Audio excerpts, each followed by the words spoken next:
सक्टासुर नाम का दैत्य जैसे ही आया तो भगवान ने देखा एकांत है, कोई है तो है नहीं। तुरंत ठाकुर जी ने अपना बाम चरण उठाया, लंबा किया और सकट में जैसे ही मारा, जो सकट कहते हैं बैलगाड़ी को, सकट पलट गई और सक्टासुर का वध हो गया। जोर की आवाज हुई तो सब ब्रजवासी दौड़े, देखा कि बैलगाड़ी उल्टी पड़ी है, सारे उस पे मटके फूटे पड़े हैं और मटकों से निकले घी दूध दही के बीच में नन्हे से मदन गोपाल बैठे बैठे करवट ले रहे हैं। यशोदा मैया ने आकर के गोद में उठाया, बोले इतनी बड़ी बैलगाड़ी कैसे गिर गई। इतने में एक छोटा सा लाला, एक छोटा सा बालक आया और आके बोलो मैया मैं बताऊं कैसे गिरी। बोले हाँ बता। बोले मैया ये तेरो नेक सो लाला है ना, जाने अपनो पाम ऐसे उठायो और लंबो कियो, इतनो लंबो कियो, इतनो लंबो कियो, ऐसे करके यानी जैसे ही बैलगाड़ी में मारी सोई बैलगाड़ी पलट गई मैया। मैंने अपनी आंखन से देखो।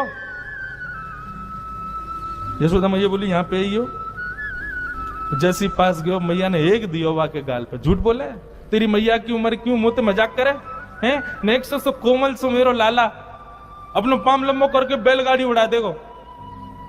बालक बोलो मैया मारे मत, तेरी सौगंध खा के कह रहा हूं, तेरे लाला नहीं बैलगाड़ी पलटी है। मैया बोली फिरते आ मेरे पास। झूठ बोले मेरी सौगंध और खावे। सुखदेव जी कथा कहते कहते जोर से हंसने लगे, नेत्रों से प्रेमाश्रु गिरने लगे। बोले परीक्षित अप्रेमयम बलम तस्य वाल कस्य नते विदु। बालक सच बोल रहा है लेकिन यशोदा मैया का प्रेम स्वीकार नहीं कर रहा। प्रेम का एक सूत्र दे दिया कि प्रेम में प्रेमी के अद्भुतताएं स्वीकार नहीं होती। प्रेमी चाहे कितना भी अद्भुत हो जाए लेकिन दूसरा प्रेमी सदा उसको सहज भाव में स्वीकार करता, उसको उसके अद्भुतताओं पर कभी नहीं रीझता। बेटा डीएम बन जाए, एसडीएम बन जाए, नेता बन जाए, लेकिन जब घर आता है ना माँ का तब भी मन होता है कि ये मेरो लाला है, मेरो बालक है, मैंने इसको चलना सिखाया, बोलना सिखाया। अब हम हैं, पूज्य महाराज जी हैं, हम लोग अब कहीं भी जाते हैं तो निश्चित है सब लोग प्रणाम करते हैं, वंदन करते हैं, पर इन सबसे परे जब अपनी माँ के पास जाते हैं, हमारे साथ तो होता है, आज भी महाराज जी के संग भी होता ही होगा, माँ का भाव तो ये रहता है कि मेरे पास बैठ जा, आजा, थोड़ी देर आराम कर ले। हम 1.5 2 महीने बाद कथा करके जाते हैं तो मैया के बहुत बन गए हो महाराज, चल बैठ जा, नेक देर मेरे पास बैठ, मेरे हाथ पे भोजन कर ले, चल आजा। माँ कभी आपको आपके श्रेष्ठ रूप में स्वीकार नहीं करती। ये प्रेम का स्वरूप है बंधुओं। प्रेमी सदैव आपके स्वभाव पर रीझता है, आपके प्रभाव पर नहीं।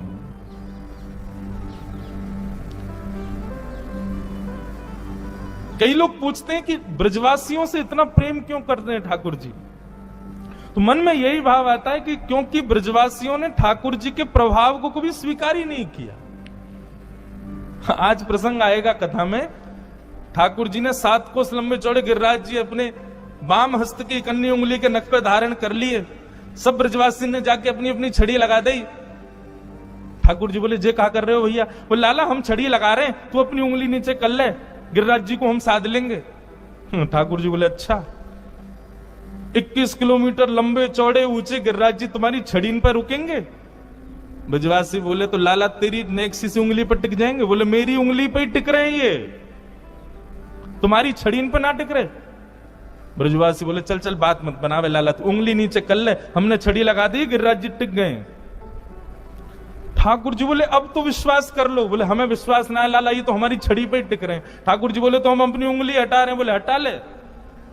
जैसे ही ठाकुर जी ने नेक उंगली नीचे करी, सोई महाराज विशाल गिरिराज जी महाराज नीचे आने लगे, सबकी छड़ियां टूटने लगी। अरे लाला संभाल संभाल संभाल। सोई ठाकुर जी पुनः खड़े हो गए। अब तो दूर दूर तक कोई सपोर्ट ही नहीं है, अकेले ठाकुर जी खड़े हैं। ब्रजवासी बोले लाला ये सांची में तेरी उंगली पर टिक रहे हैं? ठाकुर जी बोले हम बे ऐसे कैसे? ठाकुर जी बोले हम क्योंकि जय जय हैं, हम भगवान है या हमारे। ब्रजवासी बोले दोबारा बोलियो लाला कौन है? बोले जय जय भगवान।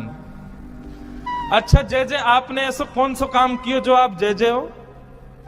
हमने पूतना मारी, अगासुर मारो, बकासुर मारो, धेनुकासुर मारो, आज गिरिराज जी उठा लिए, हम जय जय, तुम मानो ही ना हो कभी। ब्रजवासी बोले लाला सांची पूछे ना तो हमारे ब्रजमंडल को इतना प्रताप है कि यहाँ बिना भजन करवे वारो आवेगो तो अपने आप ही मर जाएगो।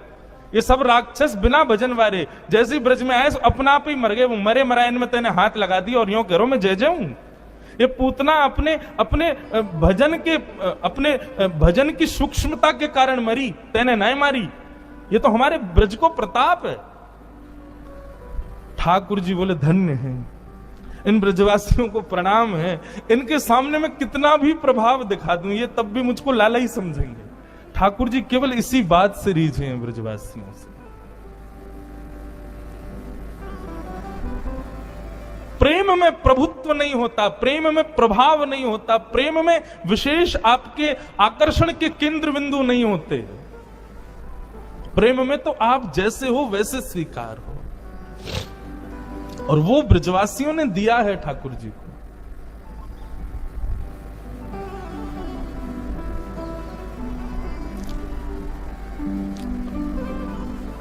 ठाकुर जी यशोदा मैया के अंग से लिपट करके भीतर चले गए। अब ठाकुर जी धीरे धीरे नकौर बड़े भय, 1 वर्ष के हो गए। 1 वर्ष के लाल जी भय, लेकिन अभी तक ठाकुर जी को नामकरण संस्कार न भयो। तब श्री गर्गाचार्य जी महाराज आए और गर्गाचार्य जी महाराज ने आकर के ठाकुर जी का नामकरण संस्कार किया। बड़े भैया का नाम राम रखा, पर बल की अधिकता होने के कारण उनको सब बलराम कहेंगे बता दिया।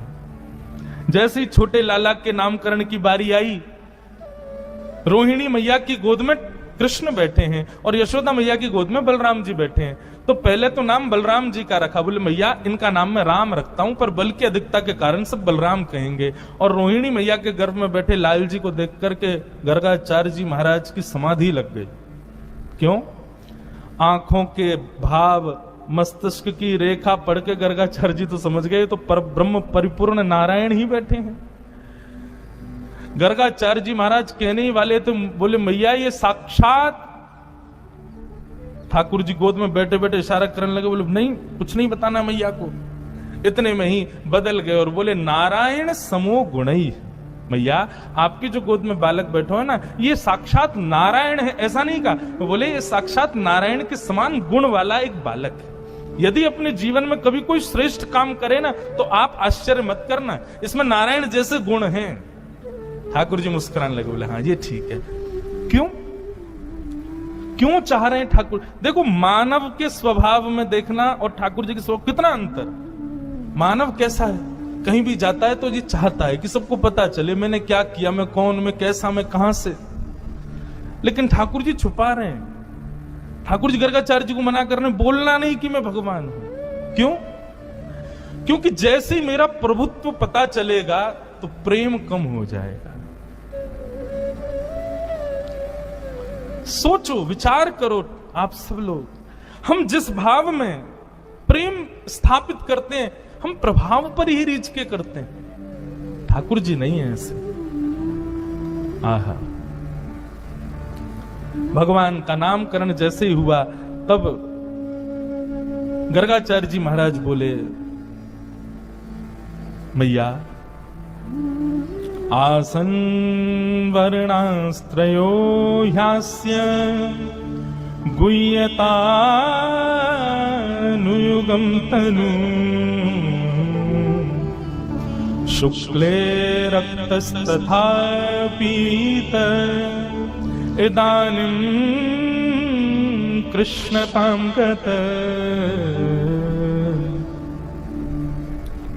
मैया आपकी गोद में जो ये बालक बैठा है कभी रक्त वर्ण का हुआ, कभी श्वेत वर्ण का हुआ, कभी पीत वर्ण का हुआ, इस बार ये कृष्ण वर्ण का है, इसलिए मैं इसका नाम कृष्ण रखता हूं। इदानीं कृष्णतां गतः। बंधुओं, मेरा ऐसा एनालाइज है कि कृष्ण शब्द का उच्चारण अधिकतर लोग अशुद्ध करते हैं। लोग या तो किशन बोलते हैं या कृष्ण बोलते हैं, मतलब जो भी बोलते हैं। थोड़ा मैंने जब सुनता हूं लोगों के, हमारा स्वभाव, हम सबसे जय श्री कृष्ण ही बोलते हैं। अब जब परिवर्तन में जय श्री कृष्ण मिलता है तो पता चल जाती है कृष्ण शब्द शुद्ध नहीं बोला है। कृष्ण, छोटे बालक, अत्यंत वृद्ध, या फिर अत्यंत दुर्गुण विकार युक्त व्यक्ति, 3 प्रकार के लोग कृष्ण शब्द का शुद्ध उच्चारण नहीं कर पाते। कोई अपराध नहीं है अगर आप कृष्ण गलत भी बोलोगे, भाव में तो श्री कृष्ण ही है ना, शुद्ध ही माना जाएगा, परंतु फिर भी उच्चारण भी शुद्ध होना चाहिए। कृष्ण ठाकुर जी का नाम रखा गया।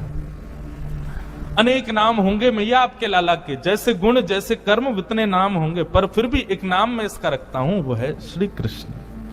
ठाकुर जी का नाम कृष्ण रखा। कृष्ण शब्द का अर्थ क्या है बंधुओं? केवल शब्दार्थ पूछो तो सांवले को कृष्ण कहते हैं, या फिर कृष्ण रंग भी उसका वर्णन नहीं किया जा सकता। सृष्टि के जितने रंग हैं सबको एक कर दिया जाए तो कृष्ण रंग होगा। पर कृष्ण शब्द का यदि संधि विच्छेद करो और तब अर्थ लगाओगे तो कृषि यानी कि पृथ्वी पर राज करने वाला कृषि, और ण यानी कि निवृत्त हो जाता है, मतलब पृथ्वी पर रहने वाला जिस नाम को गाने से इस पृथ्वी से निवृत्त हो जाता है, वो है श्री कृष्ण। बोलो बाल कृष्ण लाल की। भगवान का नाम कृष्ण रखा गया।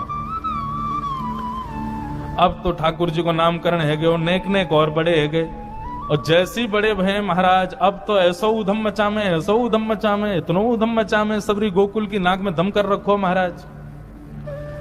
जो लोग अपने बालकों की बड़ी कंप्लेन करते हैं कि महाराज जी हमारे बच्चे बड़े शैतान, सुनो एक बार ने ठाकुर जी की ओर तो देखो, कितने कितने उद्यमी। सुखदेव जी महाराज केवल एक पंक्ति में कह देते हैं, श्रृंग्यग्निड्यंश्चि जलद्विजकंटकेभ्य। ठाकुर जी के ऊधमों का वर्णन, कैसे कैसे ऊधम मचाते हैं। गौशाला में 9 लाख गायें हैं नंद बाबा के यहां, और 9 लाख गायों का कितना दूध, कितना घी, कितना मक्खन होता होगा, विचार करो।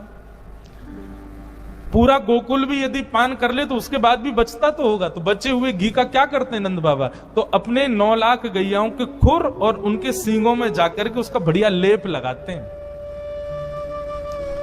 आज ठाकुर जी और बलदाऊ बाबा दोनों पहुंच गए और गौशाला में बैठी हुई गैया को एक सींग पकड़ो ठाकुर जी ने, दूसरा सींग पकड़ो बलराम जी ने, नेक नेक से हैं, बैठी है गैया। अब दोनों वाह को हिलाने लगे, अब जैसे जैसे हिलाई थोड़ी देर तो गैया ने कछुनाएं कही, लेकिन नेक देर में गैया जैसी खड़ी भई, गैया के खड़े है तो एक तरफ ठाकुर जी लटक गए, दूसरी तरफ बलराम जी लटक गए। अब बाकी सींगन में लगो मक्खन, हाथ चिपचिपे, अब वो हाथ छूटे।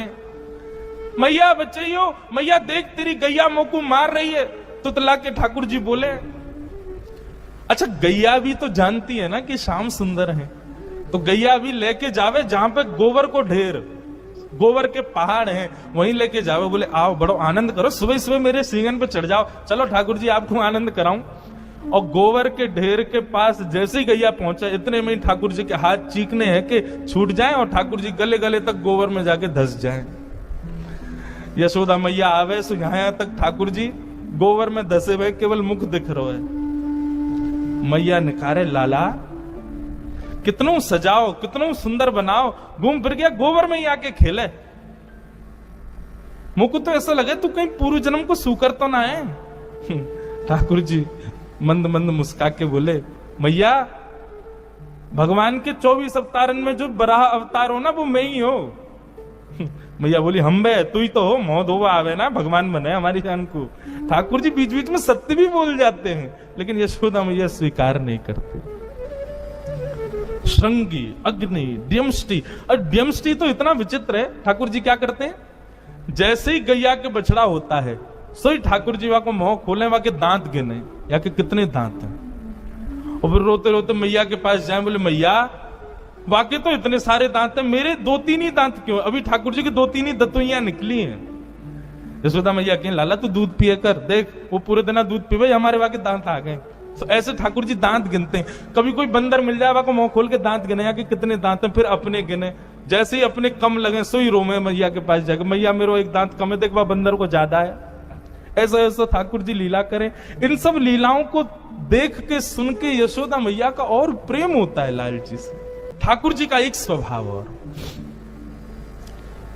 गोकुल में घूमेंगे, कोई संत मिले, कोई ब्राह्मण मिले, तो रास्ता में वासे मिलते ही कहेंगे अरे आप यहाँ को घूम रहे हो, नंद बाबा आपकी प्रतीक्षा कर रहे हैं घर पे, यशोदा मैया ने 56 भोग बनाए आपके काजे, अरे जल्दी जाओ, वहां प्रतीक्षा है रही है हमारी मैया सवेरे तो भूखी, जब आप प्रसाद पाओगे तभी पाएंगी।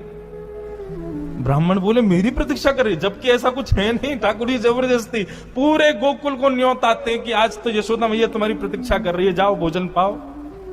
मतलब यशोदा मैया कहें लाला मोए बता तो देकर तू कौन कौन को न्योत तो दिया वे, पूरे दिन यहाँ पे भीड़ लगी रे। मैया मैं तो यूं चाहूं कि तू पूरे दिन बस लगी रे, हमारे घर में अन्नपूर्णा मैया सदा विराजमान रहे, ब्राह्मणों को खूब भोजन करा, संतन को खूब भोजन करा मैया, तेरो दान पुण्य कभी खत्म ना हो, मेरी तो ऐसी भावना है। द्विजों से आनंद करते हैं। एक बार ठाकुर जी अपने समस्त ग्वाल बालों के संग पूजा खेल रहे थे, चारों तरफ ग्वाल बाल बैठे हैं, बीच में एक अग्नि कुंड बना करके और ठाकुर जी आचार्य बन के बैठ गए और सबरे ग्वाल बालन से बोले जैसे मैं कहूं स्वाहा तो सब सामग्री डालियो, और सामग्री क्या, सूखे पत्तों का चूरा। और ठाकुर जी बोले स्वाहा डालो, ए मधुमंगल तू पीछे छूट जाए, समय पर डाले कर। श्रीदामा बोले लाला या यज्ञ ते होगो का, बोले या यज्ञ करवे ते हमारी सुंदर सुंदर बहू आमेंगी, हमारो ब्याह है जाएगो। ठाकुर जी कितने बड़े हैं, अभी 3.5 वर्ष के हैं बस। अब तो महाराज सवरे समय समय पे वह यज्ञ को करें। एक दिना मधुमंगल ने आकर के कही लाला मैंने तो सुनिए यज्ञ तब तक पूर्ण ना होवे जब तक ब्राह्मणन को भोजन नहीं कराओ। ठाकुर जी बोले तो ठीक है आज ब्राह्मणन को भोजन करा देंगे। यज्ञ के बाद ठाकुर जी गए और सारे गोकुल के ब्राह्मणों को न्योता दिया है, बोले आज यशोदा मैया ने यज्ञ किया है, आप सब ब्राह्मणों को भोजन करवे के काजे घर बुलाए हो है। अच्छा ठाकुर जी को पता तो था कि रसोई चलती रहे नंद भवन में, लेकिन इतने ब्राह्मणन की व्यवस्था थोड़ी थी। सब ब्राह्मणों ने जैसे सुना नंद भवन में भोजन, तो महाराज सैकड़ों हजारों ब्राह्मण आज तैयार होकर पहुंच गए नंद भवन। यशोदा मैया ने जैसे देखे इतने सारे ब्राह्मण, मैया बोली सबन को प्रणाम, आप सब कैसे आए? मैया तुम्हारो लाला आयो निमंत्रण देवे कि आज घर में यज्ञ भयो, आप सबन को भोजन पानो है, हम सब तो प्रसाद पावे आए। मैया सर पे हाथ धर के बैठ गई, बोले कहां जाऊं या लाला ते, आज सबन को न्योता दिया है। बोले हम बे अच्छा मैं व्यवस्था तो करूंगी, लेकिन पहले तुम्हारे यजमान को तो ढूंढूं है कहां है। मैया गई सो ठाकुर जी पीछे खेल रहे ग्वाल बालन के संग। मैया ने आवाज लगाई कन्हैया इतकुआ। ठाकुर जी ने जैसी यशोदा मैया देखी और संग में सबरे ब्राह्मण देखे, ठाकुर जी बोले मधुमंगल जी तो सांची को आ गए सबरे, मतलब सच में आ गए। मधुमंगल बोलो तो निमंत्रण इतना ठोस दियो तो आएंगे तो सही। बोले अब तो मैया मारेगी, लेकिन मैं अकेला नहीं पिटूंगा, तू चल मेरे संग, तू भी पिटेगा, ते नहीं तो ये सलाह दी कि ब्राह्मण को भोजन कराना है। ठाकुर जी पहुंचे, यशोदा मैया ने कही अरे लाला ये सब ब्राह्मण आ गए हैं, सबन ने यूं कही तेने इनको जाके न्योता दियो, यूं कही कि हमारे घर पे यज्ञ भयो भोजन करवे आइयो। मोते बिना पूछे तेने इन सबन को न्योता कैसे दियो? अरे एक आ जाए दो आ जाए ठीक है, इतनी व्यवस्था तो है, अबे हजारों ब्राह्मणन को मैं कैसे भोजन कराऊं? ठाकुर जी बोले मैया तेरी सौगंध खा के करो, मुझको तो जो ना पता इनको घर कौन सी गली में मैं ना जानू, इनको ये अपने आप ही आ गए। ब्राह्मण देवता बोले मैया हम सांची बोल रहे हैं, वेदन की सौगंध तुम्हारे लाला ने न्यो तो दियो हमको। मैया ने पूछी लाला अब तू बता कहा करूं? तो ठाकुर जी बड़ी सहज अटपट्टी वाणी बोल के कहते हैं, बोले मैया देख हम पूजा खेल खेल रहे, वहां में मंत्र भी नहीं बोले गए, ब्राह्मण भी नहीं बुलाए गए, फिर भी हमारा यज्ञ है क्यों? क्योंकि खेल खेल को यज्ञ हो ना मैया। अब खेल खेल को यज्ञ तो खेल खेल की प्रसादी। ये सब भी हाथ में दोना लेके कहते हाँ भाई मोहन तार बहुत बढ़िया बनी है, देखो जलेबी तो बहुत ही स्वाद है, पूड़ी इनको स्वाद तो कहा कहूं, अरे आलू की सब्जी कितनी बढ़िया, खाली पत्तल लेके ये भी वहां में भाव ही रख लें, जैसे भाव से हमारी पूजा भाई वैसे भाव से इनको भोजन। सब ग्वाल बाल बोले बोल बाल कृष्ण लाल की जय, हमारे लाला की जय। देख लाला ने कितनी बढ़िया युक्ति बताई। यशोदा मैया को क्रोध भी आता है और फिर हंसी भी आती है ठाकुर जी के भाव पर।